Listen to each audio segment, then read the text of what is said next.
Hello guys, मैं रोज़। तो ये है पार्ट 2 जुवेनाइल डेलिक्वेंसी का। अगर आपने पार्ट 1 नहीं देखा है देन प्लीज़ वॉच इट, क्योंकि ये कंटिन्यू हो रहा है। तो यहाँ पे मैं स्टार्ट करने वाली हूँ रेमेडीज़ फॉर जुवेनाइल डेलिक्वेंसी। तो सोसाइटी में जो जुवेनाइल डेलिक्वेंसी है वो एक बहुत बड़ा प्रॉब्लम है, क्योंकि जो डेलिक्वेंट चाइल्ड अभी है वो फ्यूचर में जाके बहुत ख़तरनाक क्रिमिनल भी बन सकते हैं। तो बहुत सारा डिस्कशन होता है, डिबेट होता है नेशन इंटरनेशनल, और कैसे ये प्रॉब्लम को सॉल्व किया जाए। तो दो मेथड्स है, एक है प्रिवेंटिव मेथड एंड एक है रिहैबिलिटिव और क्यूरेटिव मेथड। तो ओके, तो एक एक करके दोनों मेथड्स ही हम लोग पढ़ेंगे। एंड ये बुक है primary principle CN Shankar Rao. Don't worry, I will ये बुक का पूरा चैप्टर्स का ये फोटोज़ मैं लास्ट में अटैच कर दूँगी। तो लेट्स गेट स्टार्टेड। तो यहाँ पे मैं प्रिवेंटिव मेजर्स से स्टार्ट कर रही हूँ। सबसे पहले तो हम लोगों को एक इंस्पायरिंग टीम बनाना पड़ेगा, जो कि प्राइवेट हो या पब्लिक एजेंसी से हो, जो कि ये काम कर पाए और ये काम को लेके बहुत सीरियस हो। और उनको भी एक बहुत उनके जो मेंबर्स है ग्रुप के, उनको प्रॉपर ट्रेनिंग एंड कैसे डेलिक्वेंसी जो है उनको कंट्रोल किया जाए वो सब ट्रेनिंग देना चाहिए। और एक चाइल्ड गाइडलाइंस क्लिनिक हम लोग को ओपन करना चाहिए, जहाँ पे डिस्टर्ब या फिर मेंटली जो बच्चे जिनका हालत ठीक नहीं है उनको ट्रीटमेंट दिया जाए। जो पेरेंट्स होते हैं उनको अच्छे से एडुकेट किया जाए या फिर उनको समझाया जाए कि चिल्ड्रंस को अच्छी हैबिट सिखाने का क्या नीड है, जिससे कि वो अपने बच्चे को अच्छा हैबिट्स एंड अच्छे संस्कार दे पाए, जिससे कि जो जुवेनाइल डेलिक्वेंसी रेट है वो कम हो। या फिर संस्कार या फिर अटेंशन दे पाए, मैं बोलूँगी अगर ठीक से बोलूँ तो। और हम लोग होलसम क्रिएशनल एजेंसीज, मतलब ऐसा नहीं कि बोरिंग एजेंसीज खोल के बैठे, होलसम रिक्रिएशन एजेंसीज, जहाँ पे बच्चों को अच्छे से मतलब ठीक से ट्रीट किया जाए। ऐसा नहीं कि उनको इल बिहेव या फिर इल मैनर करके ट्रीट किया जाए। जो अंडर प्रिविलेज बच्चे या फिर जो थोड़े गरीब होते हैं उनको भी थोड़ा ट्रेनिंग दिया जाए, जिससे कि वो भी अपना जो कैरेक्टर है वो स्ट्रॉन्ग कर पाए और उनका भी एक अच्छा एटीट्यूड हो। उनको कैसे हम लोग एडुकेटेड कर सकते हैं, by providing them education and teaching them क्या सही है क्या गलत है। अभी के जो बच्चे हैं वो बहुत ज़्यादा टीवी देखते हैं, न्यूज़पेपर पढ़ते हैं, फेसबुक यूज़ करते हैं। तो वहाँ पे भी हम लोगों को ऐसा ऐसा मैसेज लिखना चाहिए जिससे कि वो देख पाए और समझ पाए कि क्या सही है क्या गलत है। एंड हमेशा हम लोग को ये बच्चों को मतलब सोशल मीडिया के थ्रू या फिर किसी के थ्रू भी, कि अगर आप अच्छा करोगे तो आपके साथ अच्छा रिवॉर्ड्स मिलेगा, अगर ख़राब करोगे तो ख़राब होगा। या फिर हम कुछ कुछ एरियाज़ के लाइक एक सोशल एनवायरनमेंट को भी ठीक कर सकते हैं, जैसे कि स्लम्स, बिजी मार्केट, ग्लैम्बलिंग सेंटर, जहाँ पे क्या होता है मेनली ख़राब चीज़ें होता है। अगर आप देखोगे तो अगर आप कोई बिजी मार्केट में जाओगे तो वहाँ पे आप देखोगे चोर बाजारी का सामान मिल रहा है, तो बच्चे इजीली अट्रैक्ट हो जाते हैं। 100 रुपये में आईफोन मिल जाता है। तो ये सब से इन लोगों हम लोग इम्प्रूव कर सकते हैं, जिससे कि बच्चे ज़्यादा डिस्टर्ब ना हो। एंड स्कूल्स में प्रेडिक्टिव टेस्ट हुआ करे, जिससे कि हम लोग समझ पाए कौन सा बच्चा जो है वो डेलिक्वेंट है। एंड स्कूल में भी लाइक ज़्यादा ट्रीटमेंट देना चाहिए या फिर गाइड करना चाहिए ऐसे बच्चों को। सोशल प्रॉब्लम, जैसे कि आपको पता है गरीबी या फिर भीख मांगना, ये सबको इम्प्रूव करना ज़रूरी है। और जो गरीबी है उसको हटाना चाहिए, जिससे कि डेलिक्वेंसी कम हो। फिर पेरेंटल एडुकेशन, लाइक बच्चों को भी सिखाना चाहिए, मतलब पेरेंट्स को भी सिखाना चाहिए कि बच्चों को क्या करके मोटिवेट करना चाहिए, वो अगर कुछ गलत कर रहे हैं कैसे पनिशमेंट देना चाहिए। मेंटल हाइजीन, हम लोग को ये सिखाना चाहिए कि कौन सा मतलब दिमाग में बच्चों का ये बैठाना चाहिए कि ये चीज़ सही है ये चीज़ गलत है। ओके, स्कूल्स में प्रोग्राम होना चाहिए जहाँ पे बच्चे और टीचर मिलकर अच्छे से कम्युनिकेट करें, जिससे टीचर को भी पता चले क्या प्रॉब्लम्स है क्या नहीं हो रहा है। बहुत बच्चों को ना इन्फेरियरिटी कम्प्लेक्स होता है, जिससे कि वो दब जाते हैं, वो शेयर नहीं कर पाते। उनको इनकरेज करें, कम्युनिटी प्रोग्राम लाया करें, जिससे कि बच्चों को गुड हैबिट बैड हैबिट समझा जाए। पेरेंटियल लव एंड अफेक्शन, बच्चों को लाइक पेरेंट्स जो है, कभी कभार देखा जाता है कि पेरेंट्स लोग ठीक से केयर नहीं करते, इसलिए बच्चा ऐसा कर बैठता है। पेरेंट्स को भी अच्छे से बच्चों को केयर एंड लव देना चाहिए। एंड फैमिली एनवायरनमेंट में बहुत ज़्यादा मैटर करता है कि अगर आप घर में हमेशा देखते हो कि आपके पेरेंट्स में झगड़ा हो रहा है, ये हो रहा है, तो फिर आपके दिमाग में भी वो सब चीज़ें बैठ जाएगा। तो ये सब चीज़ों को हम लोग प्रिवेंटिव मेजर्स में पढ़ते हैं, और ये सब करने से जो जुवेनाइल डेलिक्वेंसी है वो ठीक हो सकता है या फिर कम हो सकता है। Now let's move to method of rehabilitation. Okay, अच्छा, तो यहाँ पे हम लोग बढ़ जाते हैं। यहाँ पे जो रिहैबिलिटेशन का मेथड है, इस मेथड का मतलब ये कहीं पे नहीं है कि बच्चों से रिवेंज लिया जाए या फिर उनको पनिश किया जाए। इस मेथड का मेन पर्पस है जो डेलिक्वेंट चिल्ड्रन है उनको गाइड किया जाए या फिर उनको ट्रेनिंग किया जाए, जिससे कि वो एक नॉर्मल लाइफस्टाइल मेंटेन कर पाए और जो क्राइम उन्होंने किया है वो कभी रिपीट ना करे। ये जो इंडिया में ये मेथड आया है, ये 1850 में आया है। एंड यहाँ पे चलिए let's see what are the legislative method. तो यहाँ पे मैंने यहाँ पे बुक्स में टोटल 7-8 मेथड्स आर मेंशन्स। तो धीरे धीरे करके एक एक करके समझते हैं। तो first is apprentice act of 1850। मैं बस थोड़ा करके एक्सप्लेन कर रही हूँ, डिटेल्स में बुक में लिखा है, आप पढ़ लेना, नहीं तो वीडियो बहुत लंबा हो जाएगा। ये जो एक्ट है वो 1850 में हुआ था। तो ये एक्ट के अनुसार बोथ बॉयज़ एंड गर्ल्स को हम लोग बाइंड कर सकते हैं till the age of like 18। ओके, ये जो एक्ट है इसका इंटेंशन क्या है, जो चिल्ड्रंस है उनको ट्रेनिंग दिया जाए और थोड़ा थोड़ा क्राफ्ट्स एम्प्लॉयमेंट किया जाए, जिससे कि वो फ्यूचर में या फिर आफ्टर लाइफ अच्छा काम कर पाए। ओके, आप थोड़ा डिटेल्स में पढ़ लीजिए, क्योंकि मैं अगर पढ़ाने बैठी तो बहुत लंबा हो जाएगा video. Reformative school act of 1897। अच्छा, ये जो एक्ट है ये बहुत ही ज़्यादा इम्पॉर्टेंट एक्ट है, इसका नाम आप याद रखिएगा। इस एक्ट के अंदर क्या पता है, जो इंडिया में कोर्ट है वो कोई भी लाइक मतलब जो मेल ऑफेंडर है उसको रिफॉर्मरी स्कूल में भेज सकता है 3 साल के लिए। 3 साल से ज़्यादा नहीं, उसमें भेज सकता है। कभी कभार 7 साल भी हो जाता है। और ये रिफॉर्मरी जो स्कूल्स होता है उसमें क्या होता है, ट्रेनिंग दिया जाता है उनको, खाना दिया जाता है या फिर सब कुछ किया जाता है जिससे कि वो एक बेटर लाइफस्टाइल मेंटेन कर पाए। ये इस एक्ट का नाम ना आप याद रखिएगा। और ये जो रिफॉर्मेटरी स्कूल एक्ट है इसके अंदर क्या होता है, गवर्नमेंट एस्टैब्लिश करेगा रिफॉर्मरी स्कूल को, और इसको मेंटेन भी स्टेट गवर्नमेंट ही करेगा, not central government, state government. Always remember this. Now next is prohibition in criminal procedure code.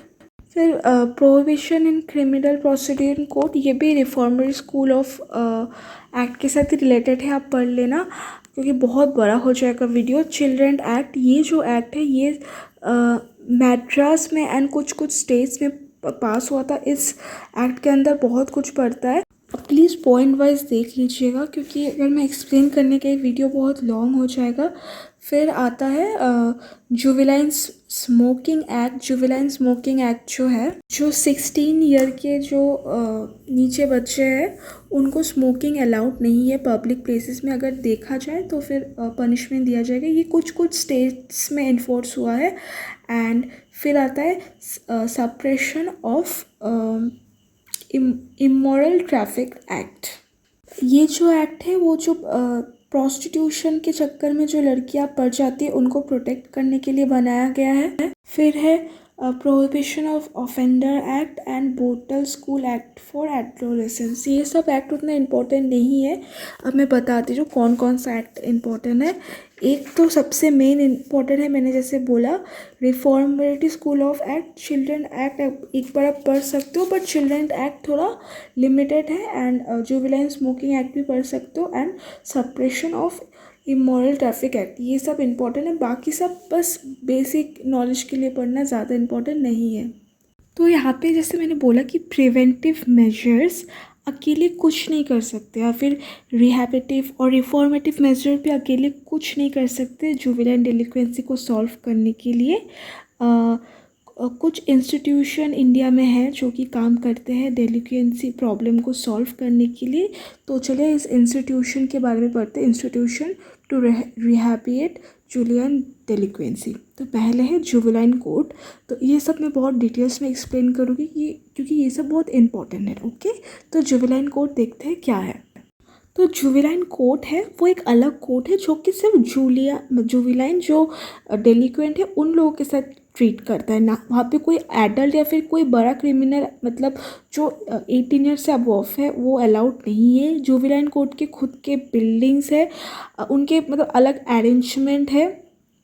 And आपको ये बात जानना ज़रूरी है कि जो जुवेनाइल है उसका जो केस है वो नॉर्मल कोर्ट में नहीं हो सकता। आपको स्पेसिफिक जुवेनाइल कोर्ट में ही उनका केस लड़ना पड़ेगा। बाई चांस अगर हो गया, किसी स्टेट में नहीं है जुवेनाइल कोर्ट, तो वहाँ पे क्या होता है, वहाँ पे सेपरेट डे या फिर एक फिक्स टाइम जहाँ पे एडल्ट कोई या फिर कोई जो बाकी क्रिमिनल्स है, एडल्ट क्रिमिनल्स, वो लोग ना प्रेजेंट हो, सेपरेट डे सेपरेट टाइम उन लोगों के लिए रखा गया। ये सब जो चीज़ें किया गया है जिससे कि जुवेनाइल प्रोटेक्टेड रहे और उसको ज़्यादा ये सब चीज़ें हार्म ना करे।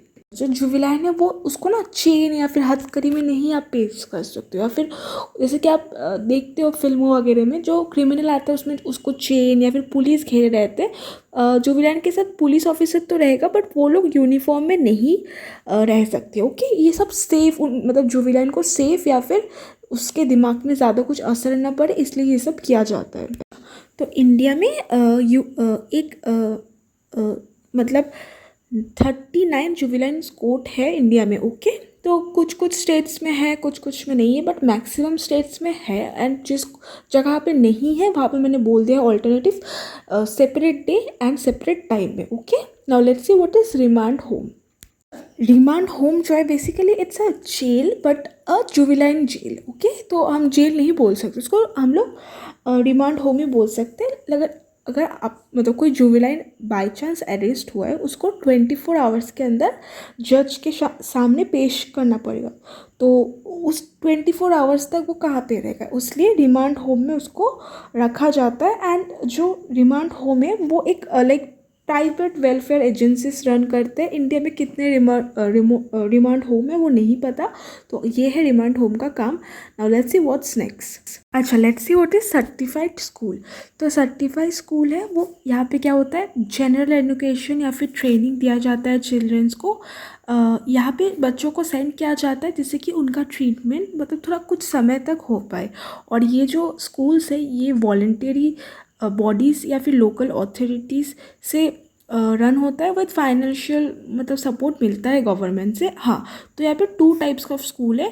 तो एक स्कूल में जूनियर स्कूल फॉर बॉयज़, यहाँ पे 12 साल के बच्चे के लिए नीचे बच्चे के लिए है। Senior school for boys under 16। Okay, तो ये स्कूल में बच्चे लाइक 2 से 3 साल रहते हैं। अगर स्कूल अथॉरिटीज़ को लगा कि बच्चे अच्छे बिहेव करें तो उनको अर्ली डिस्चार्ज भी मिल जाएगा। ये जो स्कूल है ये वेलफेयर प्रोहिबिशन ऑफिसर के अंडर वो देखते कि ये स्कूल में काम अच्छा होता है, मतलब काम अच्छा हो रहा है, बच्चों को ठीक से ट्रेनिंग या फिर एजुकेशन मिल भी रहा है नहीं। तो नेक्स्ट है auxiliary homes. Let's see what's ये ऑक्सिलरी होम भी ना लाइक सर्टिफाइड स्कूल के तरह ही है। यहाँ पे भी मतलब डेलिक्वेंसी को पढ़ाया जाता है। जो सोशल वर्कर होते हैं उनके लिए उनसे पढ़ाया जाता है। और उनको अगर लगे कि हाँ ये अच्छा है या फिर ख़राब कर रहा है तो फिर उसको सर्टिफाइड स्कूल में भेजा जा सकता है। बट ऑक्सिलरी होम थोड़ा नीचे है, सर्टिफाइड स्कूल थोड़ा ऊपर है. Okay, now let's see what's foster homes. Foster homes भी ये भी मतलब रन हुआ जाता है वॉलंटरी एजेंसीज या फिर गवर्नमेंट, जो मतलब गवर्नमेंट मतलब उनको पैसा देते हैं या फिर ये रन करने के लिए. यहाँ पे भी मतलब डेलिक्वेंट चिल्ड्रन को रखा जाता है जो 19 साल के अंडर है, जिनको लाइक सर्टिफाइड स्कूल में भेजा नहीं जा सकता है, फिर सर्टिफाइड स्कूल उनको अप्रूव नहीं कर रहे हैं, उनको फॉस्टर होम्स में रखा जाता है. लेट्स सी रिफॉर्मेटरी स्कूल क्या है. तो अच्छा, जिस स्टेट से मैंने बोला था आपको, शायद आपको याद है कि नहीं पता नहीं, जहाँ पे चिल्ड्रंस एक्ट बोल या फिर मतलब चिल्ड्रंस एक्ट नहीं है, जहाँ पे रिफॉर्मेटरी मतलब एक्ट इस्टेब्लिश हुआ है, वहाँ पे ये सब रिफॉर्मेटरी स्कूल्स हैं जहाँ पे बच्चों को एडुकेट करने के लिए या फिर डेलिक्वेंसी को एडुकेट करने के लिए भेजा जा सकता है. Okay, now let's see borstal institution क्या है.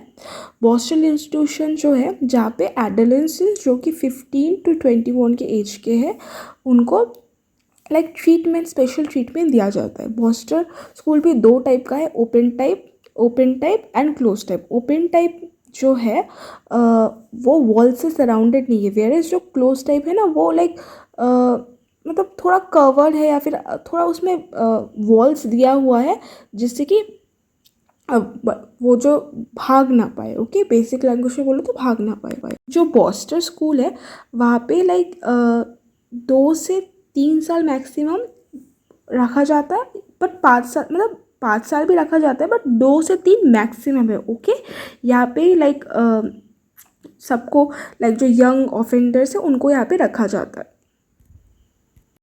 ये सब जो स्कूल्स है जो मैंने ऊपर भी मेंशन की, ये सब होम्स एंड स्कूल में लाइक जो डेलिक्वेंट है उसको ट्रेनिंग दिया जाता है जिससे कि वो एक better and healthy lifestyle maintain कर पाए. अच्छा, फिर आता है fit person institution and uncare children institution. ये एक्चुअली नॉन गवर्नमेंट इंस्टीट्यूट है. ये प्राइवेट मतलब प्राइवेट जो है वो लोग संभालते हैं, प्राइवेट बॉडीज़. तो ये इंस्टीट्यूशन में जिन बच्चों को नेग्लेक्ट किया हुआ है, जो कि मतलब एकदम ठीक नहीं है, उनको प्रोटेक्शन चाहिए, उनको रखा जाता है. But this 8 number point is not at all important. Let's see what's conclusion written. मैं अपना नोट्स भी शेयर करूँगी, but let's see what's conclusion written in the book. तो ये जो जुवेनाइल डेलिक्वेंसी है वो सिर्फ लॉ या फिर गवर्नमेंट अकेले नहीं इसको ठीक कर पाएगा. सबसे पहले तो है कि ये एक एनवायरमेंटल प्रॉब्लम है. सबसे पहले तो घर से ये प्रॉब्लम स्टार्ट होता है, तो घर वालों को भी देखना पड़ेगा, and government and private body को एक साथ काम करना पड़ेगा टू सॉल्व दिस प्रॉब्लम. क्योंकि ये प्रॉब्लम इंडिया में बहुत ज़्यादा देखने को मिलता है because of lot of reason. जैसे कि मैंने बोला है वीडियोस में, पॉवर्टी, बेगरी या फिर बहुत चीज़ें, बहुत सारे एक्ट भी पास हुए हैं, बट वो सारे एक्ट सक्सेसफुली मतलब वर्क नहीं किया है. तो वही लिखा है कि गवर्नमेंट एंड प्राइवेट एजेंसीज को एक साथ हाथ मिला के काम करना पड़ेगा, तो शायद ये प्रॉब्लम सॉल्व हो पाए. तो ये था मेरा जुवेनाइल डेलिक्वेंसी पे वीडियो. तो यहाँ पे मैंने कौन से बुक से नोट्स शेयर किया है मैं फिर से बता देती हूँ. Sociology primary principle, CN Shankar Rao. ये आपको ऑफलाइन ऑनलाइन कहीं भी मिल जाएगा. एंड अगर मैंने कहीं पे भी गलत बोल दिया है, please do let me know. And मैंने बुक्स का सारे फ़ोटोज़ अटैच कर दिया है. And thank you for watching. अगर आपको कुछ भी डाउट्स हो, do let me know in the comment section. Bye guys.